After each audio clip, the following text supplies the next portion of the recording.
Ask the Messenger's TV show is a TV show that educates, informs, and entertains our viewers on public health issues such as mental illness, suicide, addiction, illness and disease, COVID-19 relief, crime, domestic violence, homelessness, human trafficking, employment opportunities, healthcare, and more.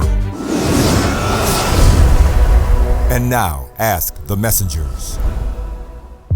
Welcome to this week's episode of Ask the Messengers. I am your host, Tina Nelson. And today on this episode, in our Meet the Team segment, we introduce to you our executive assistant, Derek Thompson. Plus, we continue our conversation about bullying with Detroit Fire Department Chief James Harris. Also, part 2 of our conversation with our intern, Nigel Dunton, who talks about cyberbullying and its effects on high school students. And our coverage around town featuring another interview from the Detroit Film Festival. Plus, did you know that March is Women's History Month? Ask the Messengers begins now.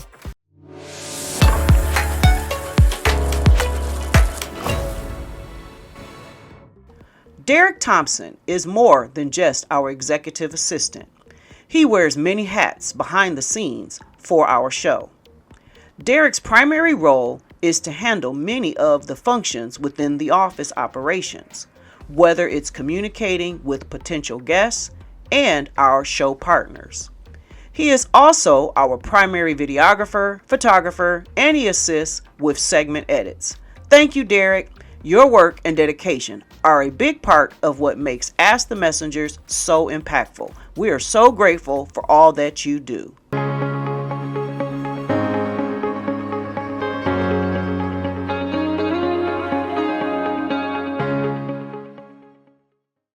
Have you ever experienced bullying and come out stronger, or are you still on your journey of healing? Your story could inspire others to find hope, strength, and understanding. We're inviting you to share your bullying experience in a short video, whether you are a teen facing challenges or an adult looking back on what you've overcome. Your voices matter. Here's how to participate. Record a short video, 3 to 5 minutes, sharing your story. Be as open and honest as you feel comfortable. Then email your video to askthemessengers@gmail.com. You'll be contacted if your video is selected. Together, we can create a world where everyone feels seen, valued, and supported. Your story could help someone realize that you're not alone, and let's stand together against bullying and build a world of kindness and understanding. Bullying isn't just words, it leaves scars. One act of kindness can change everything. Stand up. Speak out. Be kind. Stop bullying.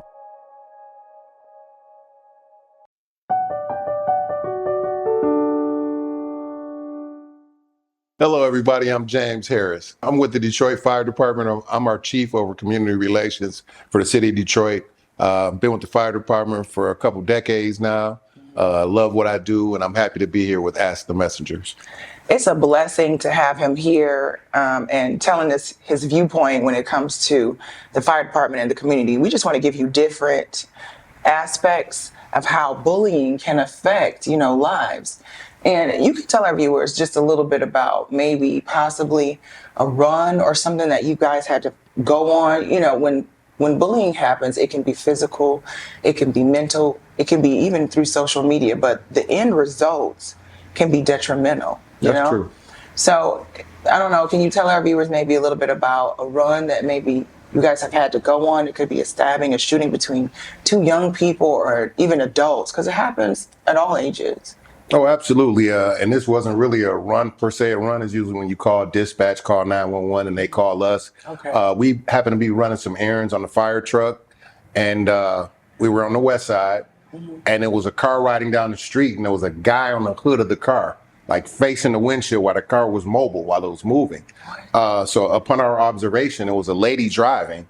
Long story short, the guy, they'd been in a relationship, clearly, but he was bullying on the girl. He was pulling her windshield wipers, telling her to stop the car, beating on the window, threatening her. And you could tell it's been going on for a while. She was frantic. She was crying. She didn't know what to do. So we had to intervene. And we talked to them. They were younger people. They were probably in their upper teens, maybe early 20s. And we talked to the young man, got him off the car and talked him away. And we talked to her for a minute. She had a baby in the car. And she was just explaining how he had always threatened her, always like bullied her. And I'm assuming there was some physicality involved with that too. Yes. But like you were saying, there are different type of bullying, and it's crazy. And a lot of people don't know where they can go, don't know where to turn to. And just so luckily, she was friendly. He was friendly to talk to us because we weren't law enforcement. We were the fire department. They saw that red truck and felt a little more comfortable. They didn't think they were going to jail right off the rip. Because if we would have been a law enforcement, he would have went right to jail. So we talked him off the ledge, got him away. Hopefully they got some help. But that's just one example. Then years ago, we had it was a big guy, huge, bigger than me. Wow. And I guess these smaller gentlemen had been bullying on him. And he pulled out a gun and he didn't kill the guy, but he shot him in the arm. One of the guys, it was about 5 of them. They had been bullying on him, and I just got to the point where he couldn't take it anymore. They had been getting away with it. They had been physically bullying, verbally bullying him, even on social media. I think they were on his Instagram page bullying him. He couldn't take it anymore. So I don't know what became of that. I don't know if he went to jail or he got away or he got counseling. But there's help out here. There's resources for people who get bullied on. Just go talk to somebody. Sit down and talk to somebody. Yeah, I think the problem is that this isn't being talked about. You know, it's not being talked about. It's not being addressed. And that is why we have become so enamored. We're just focused on just putting it in the forefront because I believe, and we believe here at the station, that it can save lives. Yes. You know, people don't know who to reach out to. They just take it to one day. Like you said, it builds up. And you said this was a bigger dude. Big, huge, bigger than me.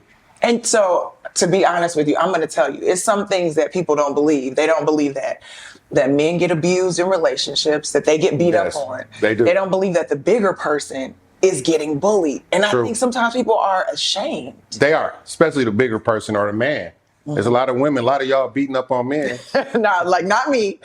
Hands up, you guys. And the men are ashamed because we're macho. We're supposed to be the protectors. We're supposed to be mano y mano. So a lot of men are getting physically abused and they scared to say something. They're ashamed. They think they may get teased. They think they may get bullied by their peers. And I'm telling you, when you say they're going to get bullied by their peers, I truly believe that has happened in the past. You know, so much so that it brings them down. It's a question of pride, you know, but you're here to tell the folks out there, you got to get some help. Have to. You know, the fire department obviously is for the community. You know, the people in the fire department, they not only respond to emergencies, right? They come into the community just to share information, to educate. Yes. So that's what we're trying to do. We're trying to educate folks and let them know, hey, it's important to go out there and get some help. Would you agree? Definitely. And the fire department, we're a community-based fire operation. We're a safe space. We're always here to help the community. Where there's fire safety, where there's bullying, mentoring young men, young women, we're always here. Now I'm going to get down to the nitty-gritty. I know my time is about to run out, but I want to know, like, if in your lifetime, like when you were growing up, if you've experienced or you've seen it, bullying, or even if, you know, all of us have changed, you know.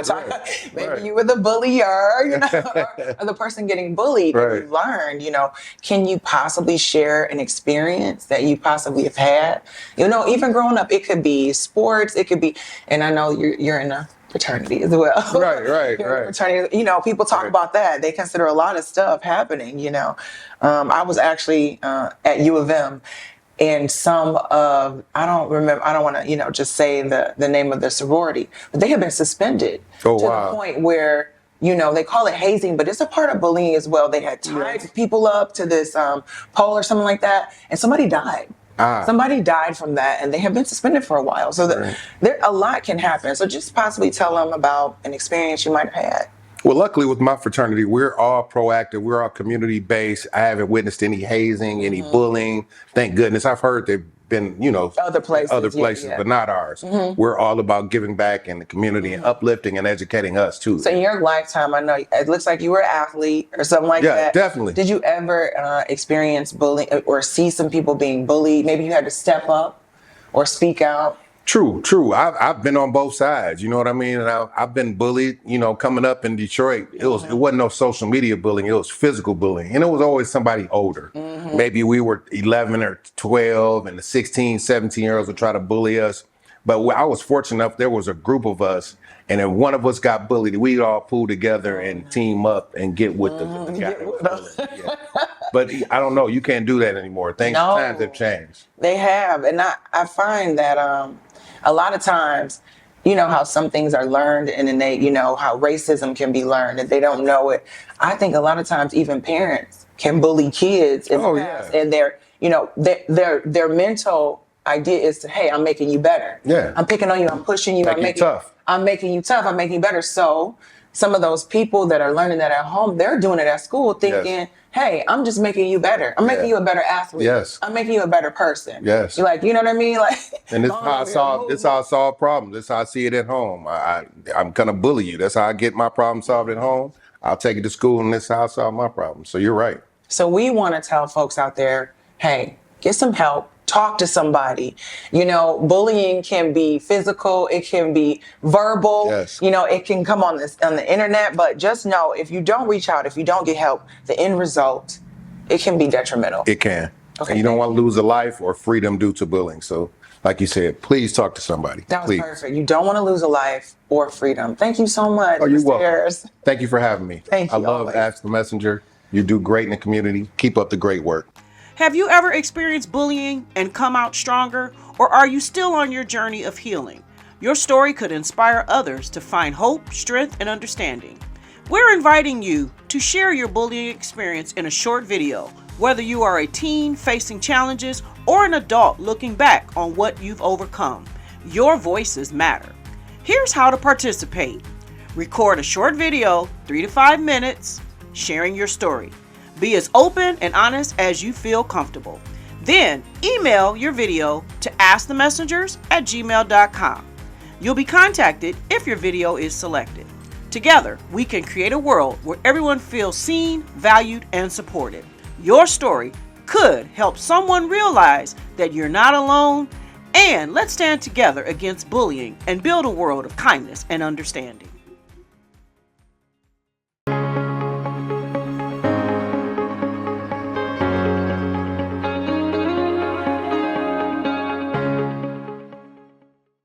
You have the power to stop it.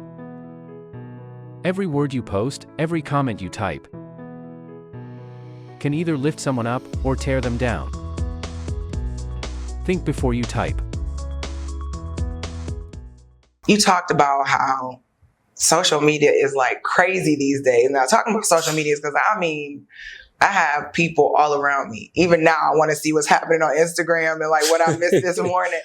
Have you seen it to where something happened online and it just transferred into school? Social media is a bad. It can go so many ways, man. Like, I feel like social media bullying, which is cyberbullying, you know, is worse than actually physical bullying to me, because you can just have a normal day, right? You mess up, somebody find out, it get posted on social media. That's gonna stay there, and then other people get the screenshotting, screen recording, rumors that's not even just in the school, outside of the school. Right. So it's like, and that's gonna always forever be in their memory. You know, it could be 5 years later, they'll bring that back up and then put you down. You're gonna feel away. Social media is just people use it for the wrong things. Like, so cyberbullying that's like one of the biggest examples of bullying. Like, I don't think physical bullying will compare to cyberbullying, because it's been, kids normally tend to commit suicide for those reasons. Like, I looked up some statistics online, like 26.1% people done attempted to commit suicide through cyberbullying a year. So, and like, it could be some examples like people sending like news to other people, putting it on the gram, Instagram. Right. I know. Look, I'm hip. But like Instagram, and then put it on there for everybody to see. And their followers, all they do is take it and repost it. Exactly. And then they make it a meme. Exactly. And then it's just ongoing. And I see that. I feel like, you know, even learning how to cope the coping strategies are not strong enough out there. They're not, because people don't know what's happening. Right. They don't know how to get those strategies to those people because they don't really know. And then the office, the school office or the coach or wherever you are, it's not always made aware because those people aren't friends. Mm-hmm. You know what I'm saying? They're not followers of the young people or the same people in that age group. But everybody in that age group know. And they're like, yeah, dog, I peeped that out, and it's like, we're the same mispass, the same, Yeah, I don't know, man. Social media people just use it for the wrong things. Yeah. Cyberbullying is it's crazy. It's dangerous. Very dangerous. It's so dangerous. I mean, they talk about how cyberbullying can ruin marriages. It can ruin friendships. Mm-hmm. It can ruin a kid's reputation at the drop of a hat. Right. It's like the mental abuse. But I think at the same time, if something like that happens, there's a way to become stronger when something like that happens. Because at some point, that same advocate, you or somebody else, when you go and you talk about that information, we just need some champions. Mm-hmm. You know what I'm saying? Yeah, we need more champions out here. And it happens to stars even. Right. Beyonce fell and they like every celebrity gets every celebrity shade room. Like the shade room, you got everybody out here, that's on social media. All these things are on social media, but it's like people want to see bad. Right. They want to see people get jumped. They want to see people, you know what I mean? They're out here like videotaping it as soon as they can, as soon as it happens. I've seen it where it's accidents, it's car accidents. It's not people taking out their phone to call 911. Right. It's people taking out their phone to say, hey, this motorcycle driver. Oh my God, look what just happened. Look what just happened. They want the blood and the gore to be on social media. And I don't even know how to contain something like that, but we do need to address it. There has to be a way where we can help combat this. And we can all do our part. There's some sort of campaign, something that has to happen where those individuals, those young people that are getting bullied online, where they can be protected, where that stuff has to be taken down. But then that's a whole nother team, a whole nother gambit. The IT department, people who are doing it, what kind of punishment is it? What happens then? We know what happens to the kids, the suicide attempts, the frustration of going to school, I can't tell anybody, let me change, let me become invisible. All those things can happen. But what happens to the person that's doing it? Right. That's reposting it?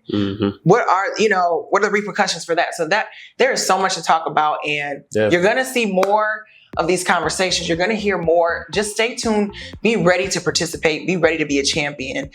It's the anti-bullying campaign. There's more to come.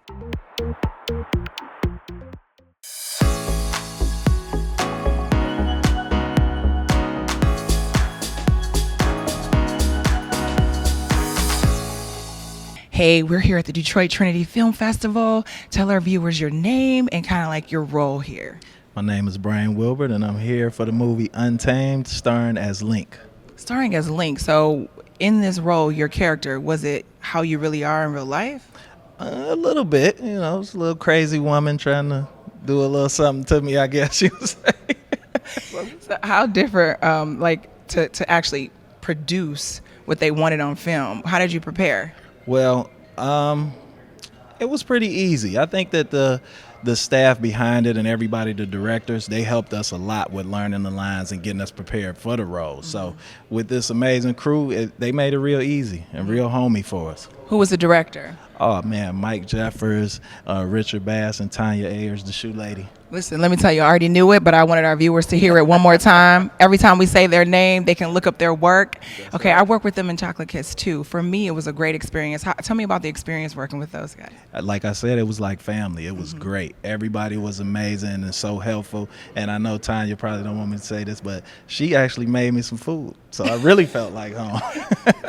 You don't find that often. They're not about to make you food when they're paying you to do acting. Okay, wait a minute. I don't eat meat, so they didn't have anything that was vegetarian. So she was like, oh, and she just surprised me with it, like, hey, here you go. They're so accommodating to their actors, and that's the catch. Like, if you want to bring something, they have to trust you. You know, sometimes it does have to be like family, but for the most part, you have to be able to trust them with your emotions and your ability. Can you attest to that? Yes, it's true. It's very true. And that's one thing that's important about them making you feel comfortable and making you feel at home and wanted and confident in what you're doing. So it was, again, great. So if you had advice for anybody out there that wants to, this is not your first role, is it? No, it's not. Okay, so you've been doing first lead role, though. Oh, what's your first lead role? Yes. Oh my goodness. Do you have any advice to any?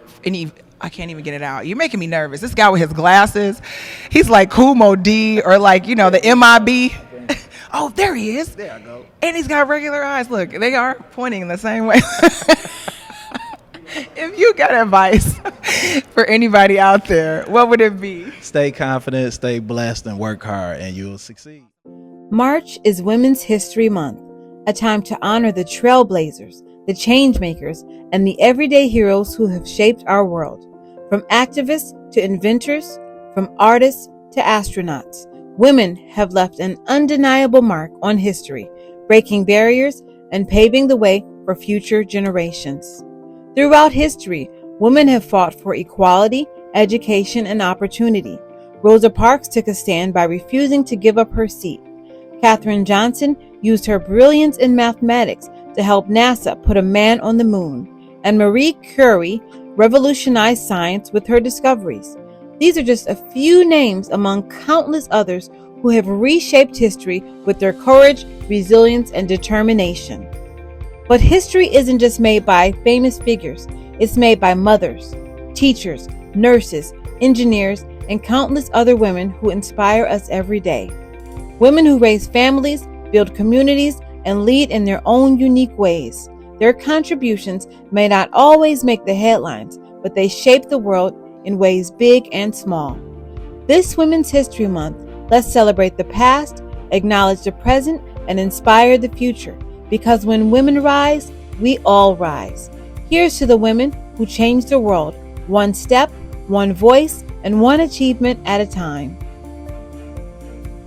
Well, that concludes this week's episode of Ask the Messengers, and we're asking you to take a moment to subscribe to our YouTube channel, follow us on Facebook and Instagram. Thank you to our guests today, and we hope the information shared will be of some help to you, your family, and your community. Thank you for tuning in. Until next time, stay strong, stay kind, and keep standing for what's right. See you next time, right here on Ask the Messengers. If you would like to help support our show, please feel free to make a donation of any kind by visiting our show website, www.askthemessengers.org.